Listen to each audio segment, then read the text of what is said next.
क्या आपने कभी सोचा है कि सच्चे साधक, तांत्रिक या ध्यान योगी जब भी गहरी साधना में बैठते हैं तो वे अपने चारों ओर एक सुरक्षा घेरा क्यों बनाते हैं? क्या ये सिर्फ परंपरा है, अंधविश्वास है, या इसके पीछे कोई गहरा आध्यात्मिक विज्ञान छिपा है? अगर आपने कभी देखा हो कि कोई साधक जमीन पर बैठने से पहले जल छिड़कता है, राख या कुमकुम से एक वृत्त बनाता है, मंत्र से दिशा बांधता है या अपने चारों ओर त्रिशूल, दीपक या रेखा खींचता है, तो समझ लीजिए ये वो प्रोटेक्शन सर्कल यानी रक्षा मंडल बना रहा है। आज का हमारा विषय है the tantra of protection circles, why साधक्स never seat without one.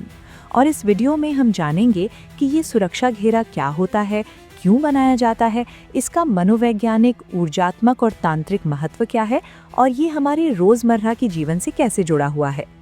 ये वीडियो आपको डराने के लिए नहीं बल्कि जागरूक करने के लिए है, क्योंकि जब तक आप ऊर्जा के नियम नहीं समझते तब तक आप उसके प्रभाव में रहते हैं, और जब समझ जाते हैं तब आप स्वयं अपने रक्षक बन जाते हैं।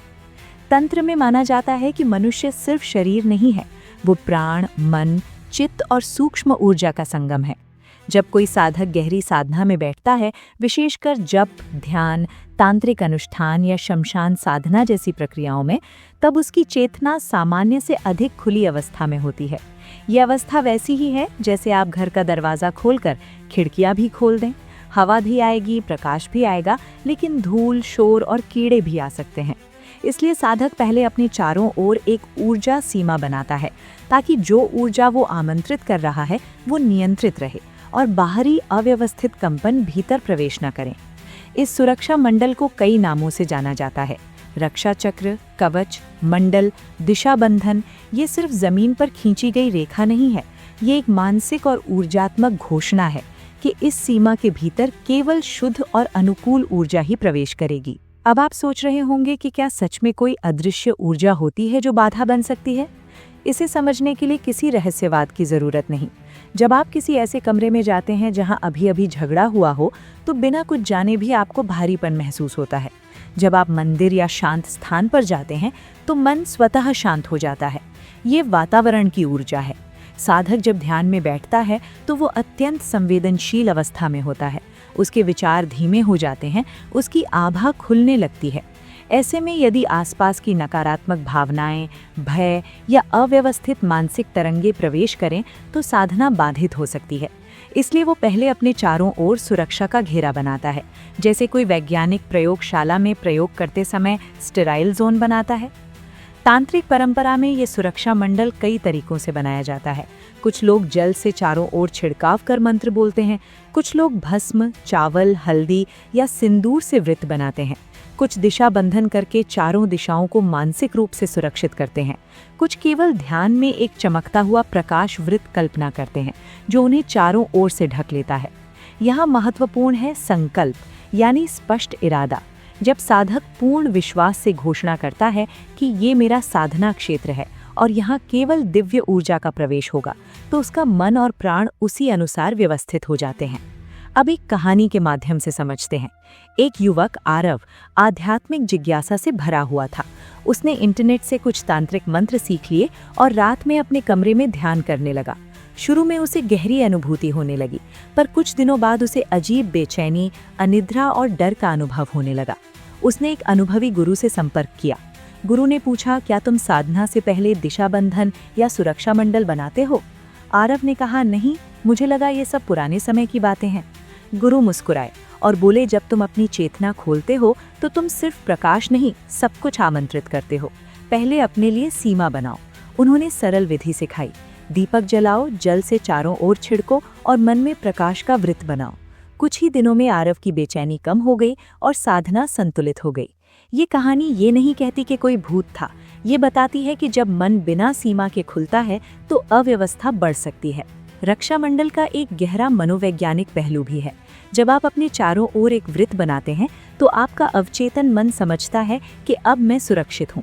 ये सुरक्षा भाव आपको गहराई से ध्यान में उतरने देता है। जैसे बच्चा माँ की गोद में सुरक्षित महसूस करके निडर होकर सो जाता है, वैसे ही साधक अपने सुरक्षा वृत्त में निडर होकर साधना करता है। ये मानसिक प्रोग्रामिंग है जो धीरे धीरे वास्तविक ऊर्जा परिवर्तन में बदल जाती है। तंत्र में वृत्त का विशेष महत्व है।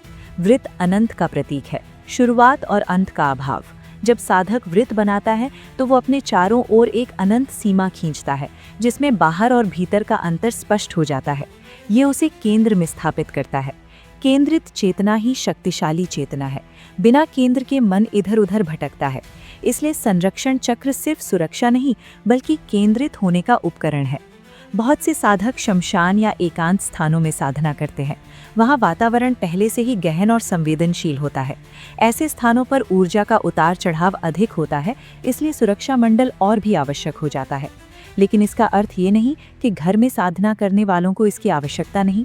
आज के समय में मानसिक तनाव, इलेक्ट्रॉनिक उपकरणों की तरंगें और लगातार नकारात्मक समाचार भी ऊर्जा को प्रभावित करते हैं।